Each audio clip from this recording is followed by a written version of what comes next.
Hello friends, मैं हूं सचिन और आप देख रहे हो सचिन ब्लॉग्स। और अभी मैं जो सुबह सुबह उठ गया हूं और सुबह सुबह उठते चाय की तलब लगी और दूध खत्म, चलते हैं दूध लेने के लिए। दोस्तों फाइनली भी हम लोग को रास्ते में जाते जाते अपने दोगेश भाई मिल जाते हैं और अभी हम लोग जो तो अपने दुकान पे पहुंच जाते हैं और यहां से लेते हैं अपने दूध का पैकेट और निकलते हैं घर के लिए। और अभी हम लोग जो तो फाइनली घर पहुँच गए हैं, तो इस दूध को गर्म करते हैं। दोस्तों अभी हम लोग गर्म करने के लिए दूध को चढ़ा दिए हैं और इसमें डालते हैं अदरक। दोस्तों जो जो चाय में डालनी रहती है तो अभी वो निकालते हैं। जिसको जिसको चाय बनानी आती है कमेंट करके बताओ।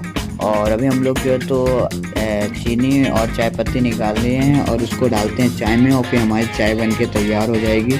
तो फ्रेंड अपनी चाय यहाँ पे जो है तो उबल रही है, तो ये चाय जैसे अपनी उबल जाएगी तो अपनी चाय बन के तैयार हो गई है। जैसे कि आप लोग देख सकते हैं कितनी अच्छी चाय बनाता हूँ। तो इसी के साथ मिलते हैं नेक्स्ट ब्लॉग में।